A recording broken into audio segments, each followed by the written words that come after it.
Okay, guys, very, very welcome back to the show. I've got a very, very special guest on the show today. We've got another referee. I've had the privilege of having many referees on, from WWE guys to independent guys to referees from all around the world. You've kind of done a bit of everything. This is referee Marc Harrs. Welcome to the show, sir. How you doing? Thank you for having me. Pleasure, man. Pleasure. Nice to catch up. Look, I always start off, it's kind of boring, it's kind of generic, but we want to know, like, how did you become involved in the wrestling business? Actually, I was started off being a sports agent, and Okay. did like a lot of athletes throughout California, be it the Raiders, the 49ers, the A's, Giants, etc. And I would appear with them, do appearances, get the contract done, and so forth. So one day I had some wrestlers with me, and we did the appearance, and we got them to the venue, and I was gonna take off, and the promoter asked me, "Can I fill in for one of his referees as one broke his leg the night before?" Okay. I didn't know what I'm doing, how I'm doing, or what I'm doing right. So he said, "Don't worry about it. They'll get you through it." So I did it, and he said, "Okay." At the end of the night, we did it. He said, "All right, thanks again." He said, "I'll see you next week." And I said, "What do you mean next week?" He's like, "Well, my guy's out, my referee's out for 2 months, so can you come back every week and do TV?" So I said, "Okay, I'll try it." So once the 2 months was up, I thanked him again, and he said, "Well, you're a lot better than the other guy. I have something to teach you." So from that point on, 30 years later, I'm still doing it. Awesome. So, like, when you got thrown in at the deep end, then did you find that the guys in the ring were the ones kind of getting you through the match? Yeah, because it was never like a big dream of mine to be a wrestler or referee. It just happened, right time, right place. But as I, got along with it, I met a bunch of different people, different promoters, went to different areas, and I just grew on me. So from that point on, it just grew and grew and grew. And yeah, 30 years later, I'm still with it. I never had any formal training. I learned baptism by fire. So throw you in the deep end and you'll learn. So I learned by doing. Actually, my first match was on TV. Yeah. So yeah, I never had like a match. Like my very first match I ever had was on TV. So from that point on, it just got a little bit from here, got a bit from here, and then been around like a lot of more wrestlers. I've been around the Rocks. I've refereed the CM Punks and the Cenas and Big Show. You name it, I've worked with almost all of them. At some point, if I didn't work with them, I worked with them doing like appearances at some form of fashion. But I pretty much met everyone. That's really cool. So, did you have any difficult moments then? Obviously, going in with no training, is there anything that stands to mind? That what was the hardest thing about it? Maybe is the question. I'd say the hardest thing would be in general just the because when you get hired like by WWE, yeah, they want you to learn their way. So you have to know different camera angles, work the horseshoe, the different signals, and so it's a bunch of things they expect you to know, but then you got to learn it their way. So just learning their way and certain things like every company's different. Like with WoW, when I did with WoW, they all the matches are only 7 minutes long, no matter what. Every match was 7 minutes. So you never worry about going over TV time because you're doing a 7 minute match. Whereas WWE, it's really strenuous. It's if you mess up, you're messing up live on TV. Yeah. So P's and Q's and be on point with a lot of stuff. And some matches can go. I've had matches go half an hour. It just. So I mean, I did TNA Impact. They were sort of lax, so we had some good times with that. I did Full Force, Jeff Jarrett, and but I think WWE was the hardest one because they were so. That's like the American bar. Yeah, of course. And how did that opportunity to join WWE? How did that come about for you?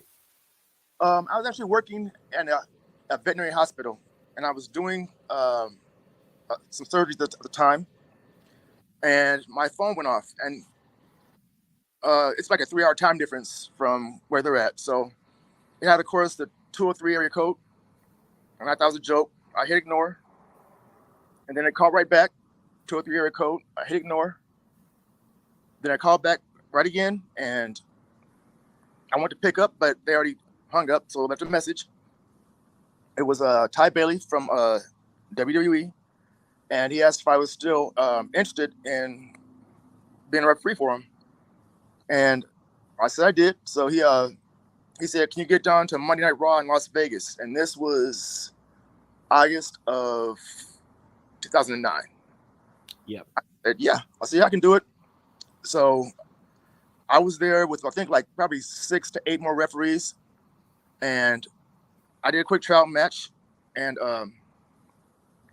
after that, I knew I had the job because they said, "Okay, hop out." And I have a tattoo on my arm. So Johnny Laurinaitis asked if there's a sleeve or a brace I can put on my arm to cover my tattoo up. So at that point on, I knew I had the job. Mm. So he said, "We don't need you for tomorrow for SmackDown." This is when SmackDown was on Tuesdays. He said, "Just go on home and we'll be in response." Mm. So I went home, and Wednesday morning, I had a contract on my doorstep. So everything went fast from there on. So I immediately had to fly out the next week to Pittsburgh to do their better tests, their testing, and their physical.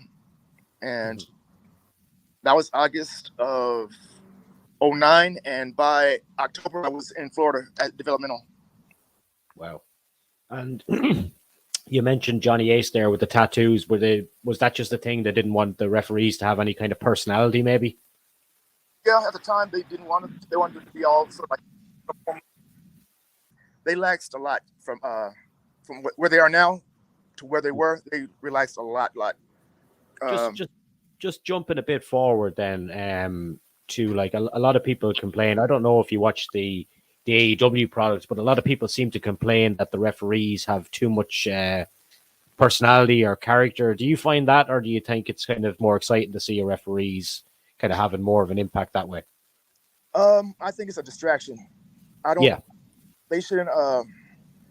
Anytime they're overdoing or outselling the talent, that's a problem, because you're not there to be a distraction.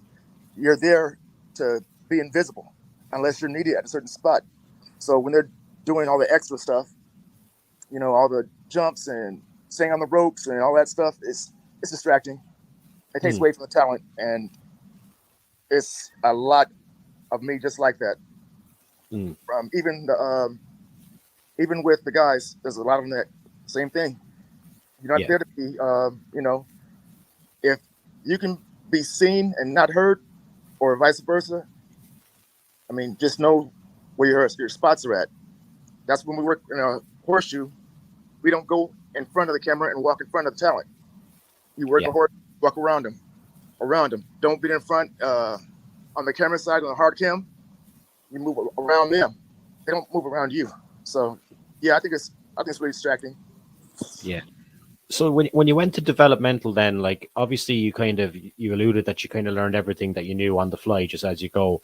So what's the biggest thing you learned from going to developmental WWE to then becoming on screen for them? Like, what's the biggest thing you learned in that process?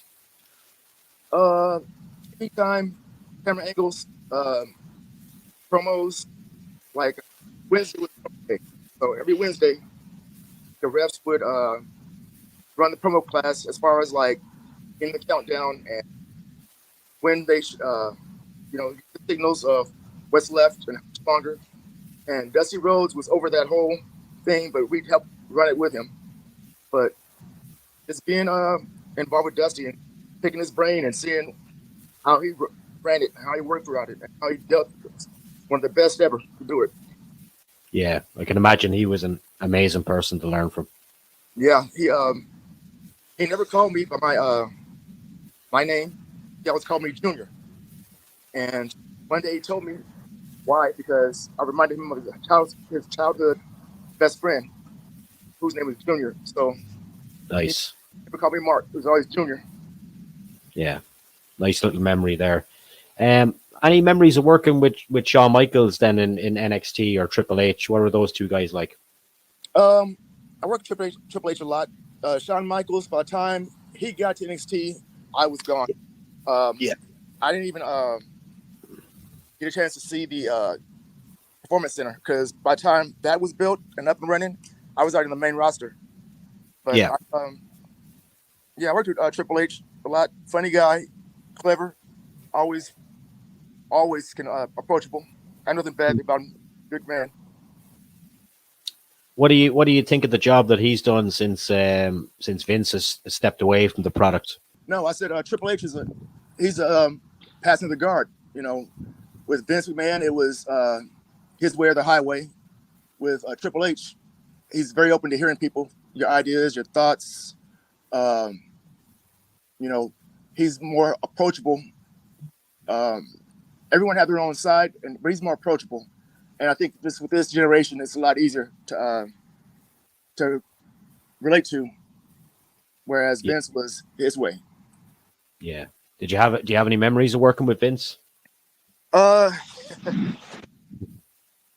one of those guys that he was the last to go to bed and the first one up. He would we even get to the buildings or get to the hotel, and he's getting to the hotel like maybe 2, 3 in the morning. He goes upstairs, changes his clothes to workout clothes. He'll go hit the gym for a couple hours, and he'll sleep maybe a couple hours and back up at it again. It was a good story. There was a match with Damien Sandow and the Great Khali, and I was doing the match, and we're already going over time. So like within seconds we had left. So Sandow rolled Khali up, and instead of laying flat, Khali was rolling his shoulders up. So I counted 1, 2, and at the last second threw his shoulder up, but I counted anyway. So immediately I hear in my earpiece, Mark the Gorilla, come see Vince. I was like, oh God. So I go to the side ramp and I walk through the curtains, and everybody's like lined up against the wall like it was a funeral. And I walked right up to Vince, and he put his glasses down. He said, come here. He's like, do you see Khali roll his shoulders up? And I said, yes. He said, okay, can you tell me why you counted 3? I was like, well, we're already breaking down to minutes, the last seconds of the match. And to reset that whole finish of that match and to relate it to the Khali and Sandow, it'd have been at least a few more minutes over. So I said, I'd rather save you money and the next match, their time, than reset that whole match over again. He said, good answer. He's like, don't happen again, but good answer. And that was it. Yeah, but it was just, you got to be able to think in seconds, like what to do it. So I think I remember at the time when that happened, and I think I remember going through tweets and stuff that you were getting a hard time from people who think they know it all at the time. Yeah. Was there ever any repercussions for using social media in that way back in that day? Like, there was a lot of internet speculation back then that you were getting in trouble for answering people back about your profession, etc. Nah, I got nothing, not a word. And because to be able to do what we do and to be able to respond, I mean, you only have like seconds to respond to it, what you do in the ring. And, I dare anybody try to be as perfect as we are. I mean, there's a reason we all got selected as referees and signed to like the pinnacle of, of wrestling. So it wasn't just, no, I was really defending myself, and a lot of people think they know, but they don't know. Yeah, of course. Yeah, so I gave it back to them as hard as they gave it to me. I mean, I'm just, you can't, back then you couldn't really bully a person, but this was a form of bullying before it really got out where it is now. So I wasn't going to sit down and take it. So Yeah, and I think you can be commended for that as well. Was there anyone on the main roster that you thoroughly enjoyed working with? Randy Orton was one of them. Mm-hmm. Dolph Ziggler was another one. He was only here in Ireland a couple of weeks back. Doing great for himself now, Dolph. Yeah. Yeah. Dolph was he's one of the kind. He's even during the match, he's so nonchalant. We are in the middle of a ring during the match, and he's talking about what do you want to eat for dinner, or where do you want to go tonight, and then he starts making his comeback, and he's doing these zing, pow, boom, like Batman, like a TV character. Yeah. Yeah, so he's just one of the easiest guys to work with. With Randy Orton, same thing, one of the best. Bessie said it very well. He said, Randy can find any camera at any time. And as you can see, he can pick it up. He knows where he's at and what he's doing in the match, everything. He just always on it. In the flip side to that, was there anyone that was difficult to work with? I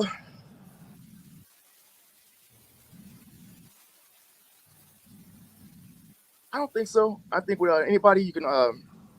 It was more so they, like anybody else, they have an off night or off day, whatever. So I don't think nobody was too ever difficult to deal with.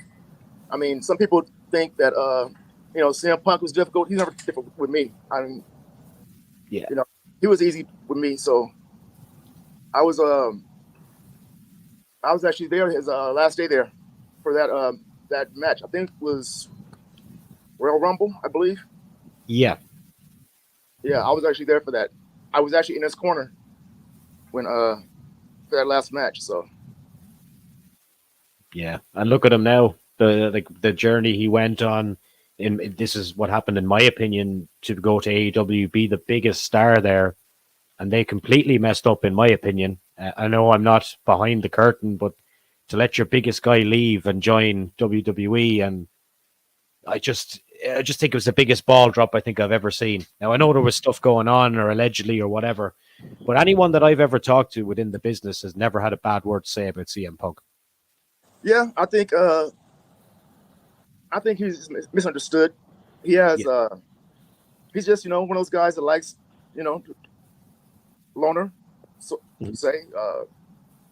I think that it was a right move for him to do. I think when he left, he pretty much had no option. I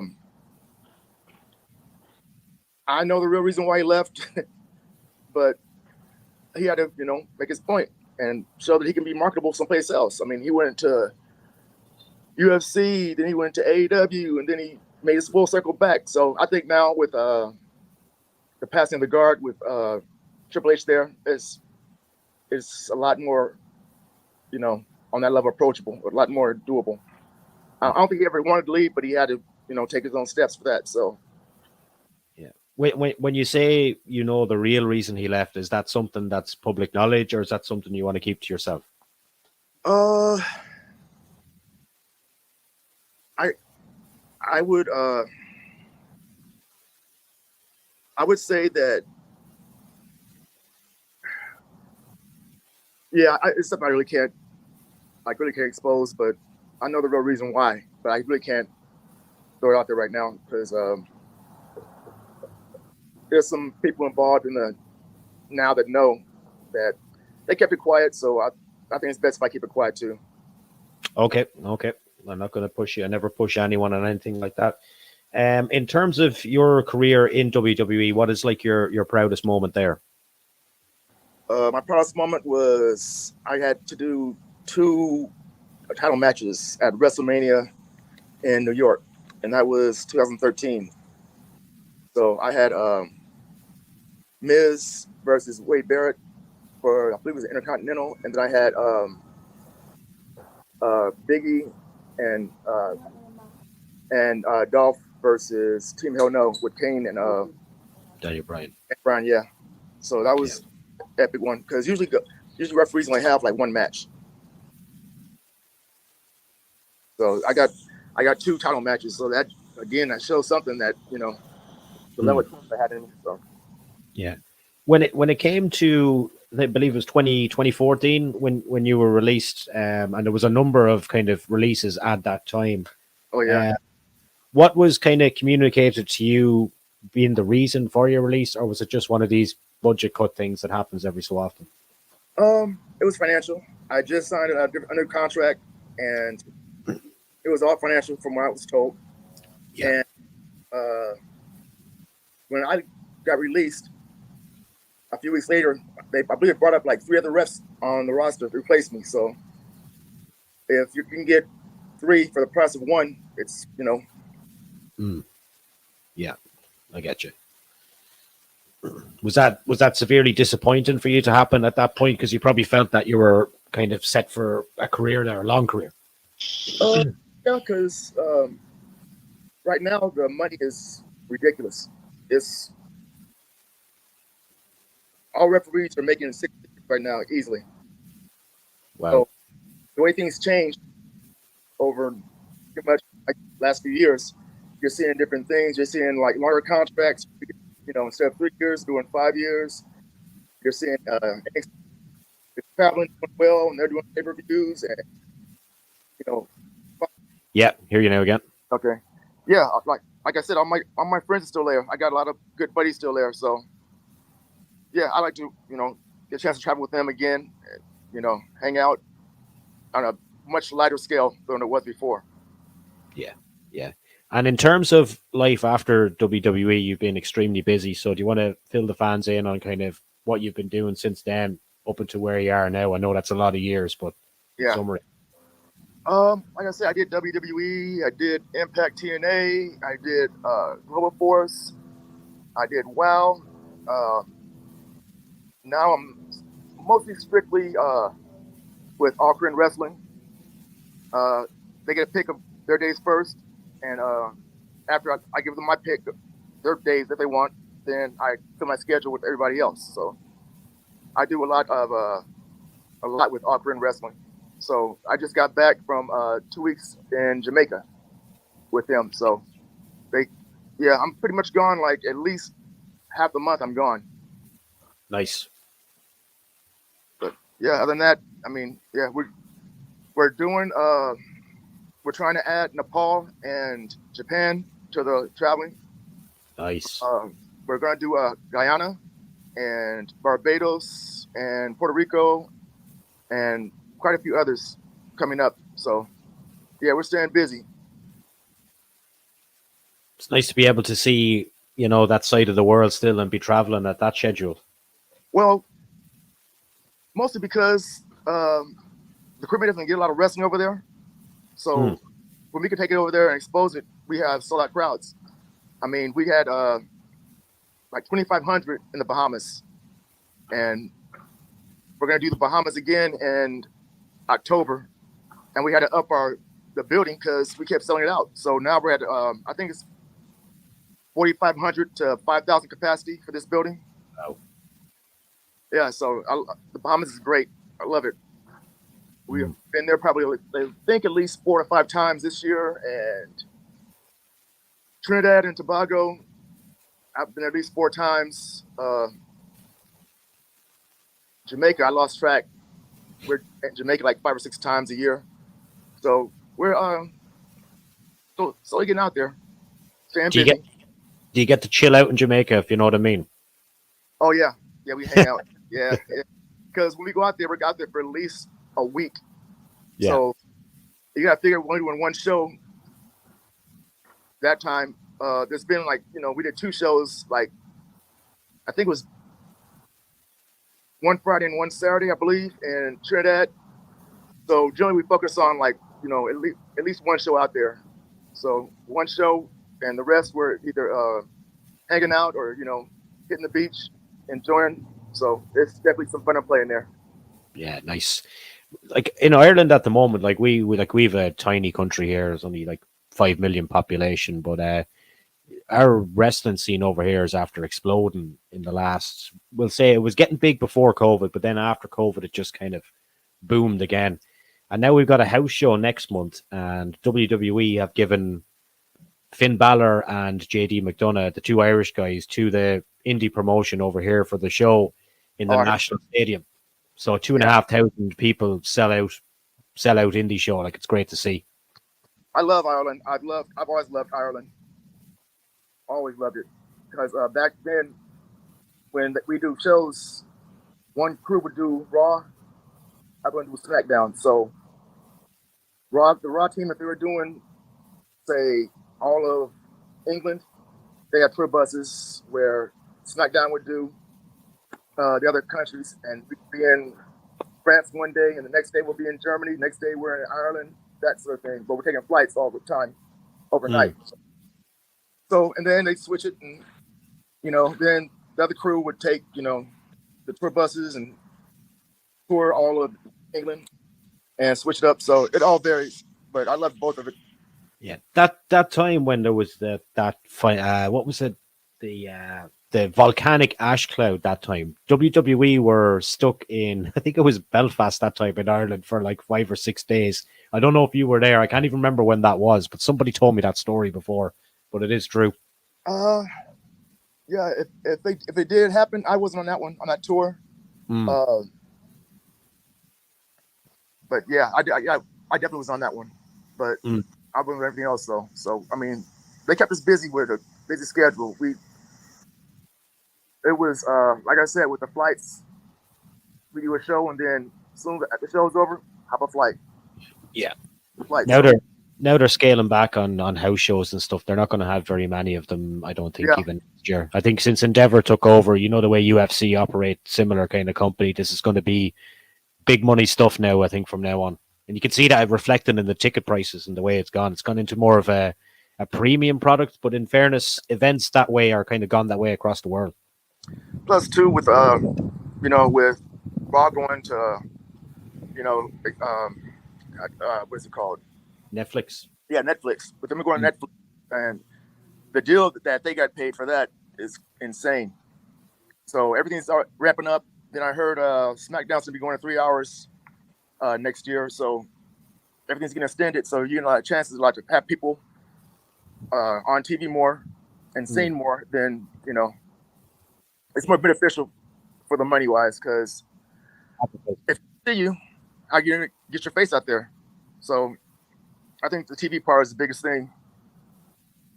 Yeah, and to have an extra hour on SmackDown means an extra hour of advert revenue as well. I know a lot of fans give out that the shows are too long, but it's just business really at the end of the day.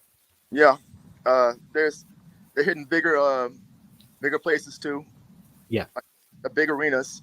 So as long as they're doing that, they'll be all right. Because that Netflix deal was huge. Huge. Oh, crazy. And in terms of the rest of 2024 for yourself, then what's kind of the plan for the rest of the year?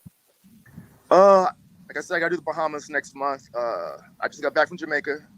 I got to do Miami and Atlanta, and I think Miami twice. And then I take like a month or two off, and then start back up in February, going hard. Yeah. And if the fans want to keep in contact with yourself, Mark, where's the best place to find you on social media? I know you're on X and Instagram as well. Yeah, you can look me up under Instagram with original referee Marc Harrs, and Facebook. I, as long as people are respectful, I add everybody. I like to talk to everybody. So. Yeah. Look, if you end up coming to Ireland, you got a source here now. So hit me up and we'll drink some whiskey. I think that's an option. I think we will be going to Ireland pretty soon. If not next year, definitely the following year. Yeah. Keep me posted anyway, man. I really want to thank you for today. Yeah. Enjoy the nice weather. Yeah, thank you very much.